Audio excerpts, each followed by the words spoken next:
also looking for MBBS abroad? So is it worth to do MBBS from Philippines in 2021? Yeah, you have seen in thumbnail and title. Today we are going to discuss this topic. This is very much related to the student who is looking for MBBS from abroad or the MBBS from Philippines. But before that, hello everybody, how you all are doing? I hope you all are doing absolutely fine.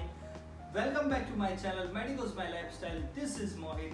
I'm gonna show you some part of my life in my own style. Okay, so many people used to DM me, so many people used to comment down below my videos. Bro, we are getting so much confusion by watching the so many YouTube videos, by searching the so many stuffs from the Google and the different advices of called agents. Okay, so what should we do? Please guide us for that. So this video is gonna be definitely for you. We will be back. Just keep watching. आजा आजा जिंद शामी आने के तले आजा तेरी वाले नीले आसमाने के तले इस चीज के बहुत सारे जवाब हो सकते हैं. कोई यस बोलेगा, कोई नो बोलेगा. बहुत सारे एजेंट्स ने आपको अलग अलग जवाब दे दिए होंगे. जो एजेंट्स फिलीपींस में एडमिशन कराना चाहता है वो तो हमेशा यस बोलना ही बोलना है, लेकिन जो नहीं कराना चाहता, जो कहीं दूसरी जगह डाइवर्ट करना चाहते हैं वो नो भी बोलेंगे. कुछ अलग अलग रीजंस देंगे. आज मैं भी आप लोगों को बहुत सारे रीजंस दूंगा जिसमें कि आप डिसाइड कर सकते हैं इज इट वर्थ और not worth at all. Okay, लेकिन उससे पहले हम लोग बेसिक बात पर जाते हैं कि नीट में अगर किसी का सिलेक्शन नहीं हुआ और उसको बहुत ही तमन्ना है अंदर से, बहुत ही लालसा है कि नहीं मुझे तो डॉक्टर ही बनना है, तो उसके लिए ऑप्शन होता है कि भाई वो अब्रॉड जाके एमबीबीएस कर ले, क्योंकि इंडिया में प्राइवेट कॉलेजेस इतना ज्यादा चार्ज करते हैं कि मुश्किल होता है. ठीक है, तो अभी बात करते हैं कि जो भी बंदा फिलीपींस आता है और फिलीपींस आना चाहता है, उसमें हम 2 कैटेगरीज में डिवाइड करते हैं. एक वो बंदा जो 12th के बाद डायरेक्टली फिलीपींस आना चाहता है, मतलब उसने 12th क्लास की, 12th क्लास के साथ साथ उसने नीट का एग्जाम दिया, लेकिन नीट में नहीं हो पाया, तो वो अपना टाइम ज्यादा वेस्ट नहीं करना चाहता. He just want to jump in the Philippines for the MBBS. Okay, but अगर दूसरी बंदे को अगर देखिए कि एक बंदा अगर 2-3 साल ड्रॉप करके फिलीपींस आना चाहता है, तो that's gonna be the second category. अब इन दोनों में फायदा किसका है? देखिए, सो मेनी एजेंट्स से आप लोगों को बताया होगा कि फिलीपींस में सबसे बड़ा जो ड्रॉबैक होता है एमबीबीएस करने का वो होता है कि BS means bachelors of science, या फिर अगर बात करें तो एबी साइकोलॉजी मींस ये है जो है प्री मेडिकल कोर्स, या फिर इन्हें ग्रेजुएट कोर्स बोलते हैं. ठीक है, एक्चुअली ऐसा क्यों है? ये ऐसा इसलिए है क्योंकि यहाँ का जो स्टडी पैटर्न है वो यूएस से बहुत ज्यादा इन्फ्लुएंस्ड है. Study pattern only. Okay, I am talking about study pattern only. वो लोग ये मानते हैं कि अगर आप मेडिसिन करना चाहते हैं, अगर आप एमबीबीएस करना चाहते हैं, या यहाँ पे पूछे एमडी बोला जाता है, डॉक्टर ऑफ मेडिसिन, क्योंकि यहाँ पे एमबीबीएस नाम का कोई वर्ड नहीं होता. ठीक है, तो अगर आप एमडी करना चाहते हैं तो आपको ऑलरेडी ग्रेजुएटेड होना चाहिए, क्योंकि you should be enough mature to get admission in a medical school, because medical and the medicine is a very sensitive programme. Okay, so अगर आप इसके लिए प्रिपेयर करना चाहते हैं अपने आप को, तो पहले आप अपने आप को थोड़ा सा मैच्योर बनाइए, अपने आप को ग्रेजुएट कराइए. ठीक है, तो उसके लिए ये बात हो गई. अब जो बंदे डायरेक्ट एमबीबीएस करना आना चाहते हैं 12th के बाद, तो उनको तो भाई बीएस करना पड़ेगा या फिर एबी साइकोलॉजी करनी पड़ेगी. और अगर मैं मेरी कॉलेज की बात करूं तो वहां पे 1 साल में भी एबी साइकोलॉजी होती है और 1.5 साल में भी एबी साइकोलॉजी होती है. ठीक है, अब ये डिफरेंस कैसे भाई 1 और 1.5 साल की एबी साइकोलॉजी का? क्योंकि कुछ लोग जो नवंबर बैच में एडमिशन लेते हैं उन लोगों के लिए 1 साल की एबी साइकोलॉजी होती है, लेकिन जो बंदे नवंबर के बाद में एडमिशन लेते हैं उन बंदों के लिए 1.5 साल की एबी साइकोलॉजी होती है, जैसे मेरी हुई थी. ओके, ये हो गया 12th के बाद वालों के बारे में. लेकिन अगर कोई बंदा ड्रॉप करके आ रहा है, भाई आपका उसके लिए क्या सजेशन है? तो उसको मैं बोलूंगा कि भाई जैसे ही आप 12th पास करते हो, just take admission for BSc in any college. Okay, आप नीट के लिए ड्रॉप करना चाहते हैं, नो प्रॉब्लम. आप नहीं आना चाहते अभी, नो प्रॉब्लम. लेकिन आप कोई ग्रेजुएट ऐसा प्रोग्राम आप ज्वाइन कर लीजिए कि बाई चांस अगर आपको आना पड़े फिलीपींस या फिर किसी और कंट्री में, तो आप ऑलरेडी ग्रेजुएटेड हो, आपके पास कोई ऐसी डिग्री हो. तो भाई इससे क्या फायदा होगा? अगर आपके पास ऑलरेडी ग्रेजुएशन की डिग्री होगी तो उससे आप डायरेक्ट मेडिसिन में एडमिशन ले पाओगे. और जो अपने एजेंट्स वगैरह बोलते हैं कि आपके जो कुछ पैसे, कुछ नहीं बहुत कुछ पैसे जो आप AB साइकोलॉजी या BS बायोलॉजी में वेस्ट करते हैं, यहाँ पे रहना खाना सब कुछ expensive as compare to India, तो वो जो 8 से 9 लाख रुपए हैं वो आप सेव कर पाएंगे, और उससे भी कीमती जो आप 1-1.5 साल का जो टाइम होता है वो सेव कर पाएंगे। ओके, तो अगर आप BSc कर रखे, अगर आपके पास ऑलरेडी ग्रेजुएटेड डिग्री है ग्रेजुएशन की, तो आप यहाँ पे आके डायरेक्ट मेडिसिन में एडमिशन ले सकते हैं। और उसके बाद अगर ड्यूरेशन की बात करें कि भाई कितना टाइम लगता है यहाँ पर फिलीपींस में, तो उसकी बात करें तो यहाँ पे 4 साल का मेडिसिन का प्रोग्राम होता है, जिसमें 3 साल आपकी रेगुलर क्लासेस होती हैं, चौथे साल आपका इंटर्नशिप होता है।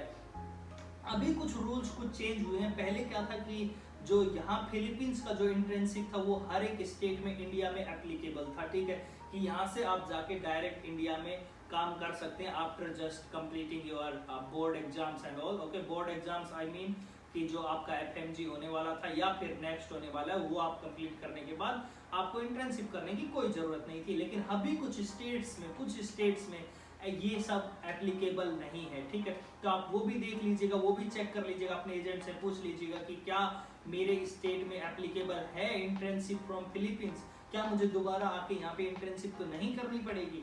तो ये सब भी आप लोगों को ध्यान में रखना चाहिए। मैं ओनली आप लोगों के सामने वो पॉइंट्स डाल रहा हूँ, अब आपको उनसे डिसाइड करना है कि इज इट वर्थ और नॉट। ओके, उसके साथ साथ हम अगर बात करते हैं लैंग्वेज की, तो आप किसी भी अदर कंट्री में जाएंगे तो आपको वहाँ की लोकल लैंग्वेज सीखनी पड़ेगी। लेकिन यहाँ पे अगर आप फिलीपींस में आ रहे हैं, डायरेक्ट MD में आ रहे हैं या फिर AB साइकोलॉजी में आ रहे हैं, AB साइकोलॉजी में अगर आप आओगे तो आपको जरूर एक बार इनकी फिलिपिनो लैंग्वेज की थोड़ी बहुत क्लासें लेनी पड़ेंगी, जो कि आपके एग्जाम्स वगैरह भी होते हैं थोड़े बहुत उसके, ठीक है। लेकिन that doesn't make any sense because लोग इतना ध्यान देते नहीं है, क्योंकि नॉर्मल जो कन्वर्सेशन का जो इनकी लैंग्वेज है वो होती है इंग्लिश, जो कि ऑलमोस्ट सब लोग जानते हैं, तो इसीलिए ज़्यादा प्रॉब्लम आती नहीं है। लेकिन आप कहीं और जाओगे तो आपको एक लैंग्वेज एक्स्ट्रा सीखनी पड़ेगी, and learning a language is a not easy program, okay, it is not easy process, okay।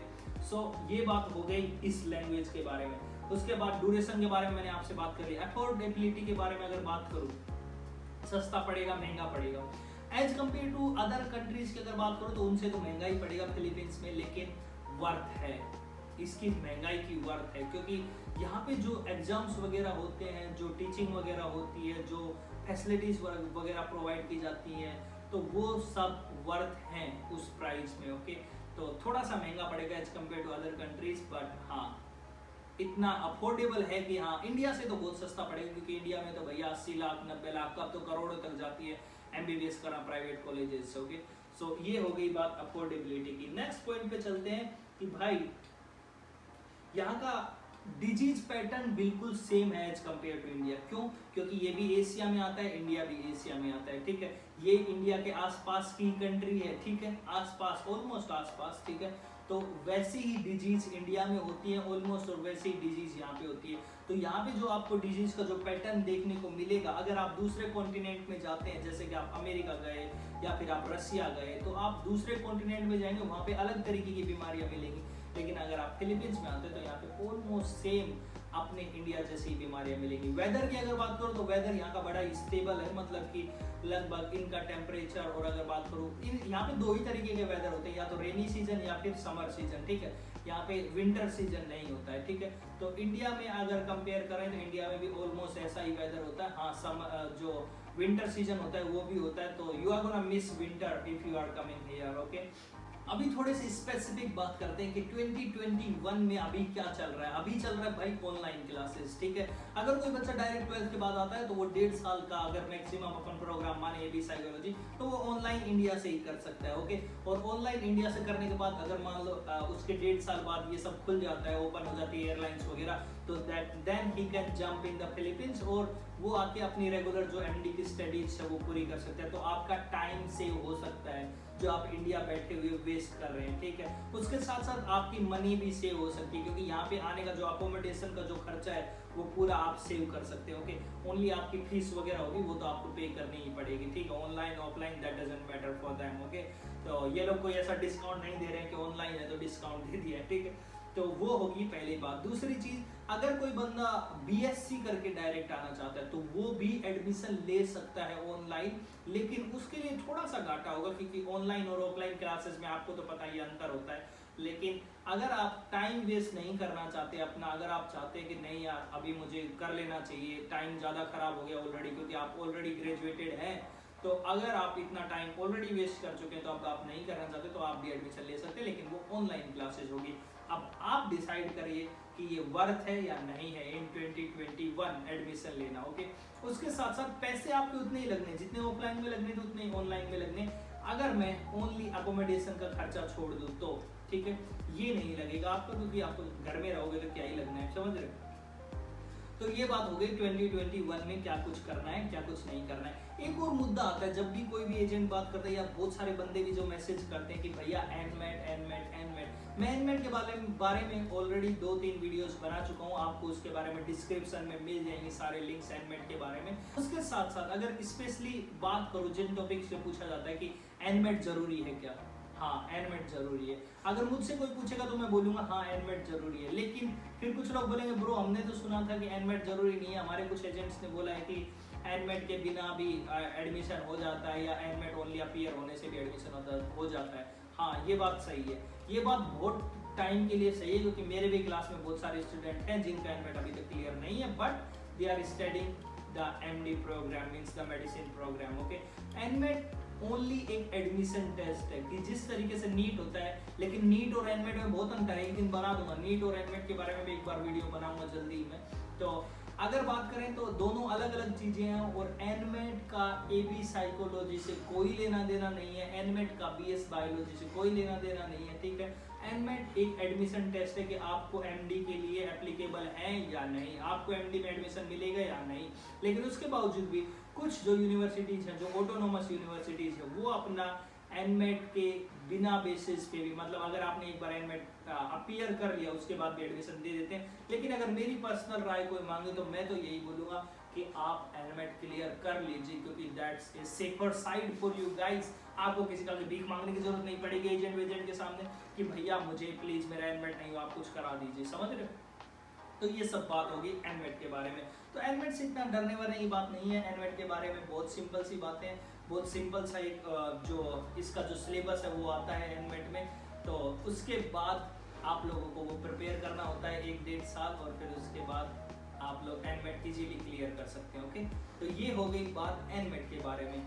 सो ये थी मेरी जो जितनी भी डिटेल्स थी वो थे कि एमबीबीएस इन 2021 अभी क्या चल रहा है, ठीक है। अभी मुझे लगता नहीं है कि लॉकडाउन वगैरह यहाँ पे ओपन होने वाला है क्योंकि यहाँ पे डेल्टा वेरिएंट्स वगैरह बढ़ गए हैं, नंबर ऑफ जो केसेस हैं वो, और मुझे लग नहीं रहा कि ये लोग फ्लाइट्स वगैरह ओपन करेंगे। सो जब तक फ्लाइट्स ओपन नहीं करेंगे तब तक आप लोग आ नहीं सकते हैं यहाँ पे इंडिया से फिलीपींस, और जब तक आ नहीं सकते हैं तब तक ऑनलाइन ही क्लासेस चलेंगी, ठीक है। सो आई विश कि जल्दी से जल्दी सब कुछ नॉर्मल हो जाए और आप लोग भी आ पाए, हम तो हैं यहाँ पे, तो everything would be settled. Okay, so best कर क्या सकते हैं, बेस्ट ओनली होप्स है। That's it for this video. If you like this video, please give this video a big thumbs up and subscribe our channel to stay connected with me. And thank you so much for watching this video. Bye bye, take care and have a great life ahead. Bye bye, see you in next video or next vlog. तब तक के लिए bye bye. ऐसा नहीं चलेगा, ऐसा नहीं चलेगा। ठोक लीजिए महाकाल का ठोक लीजिए।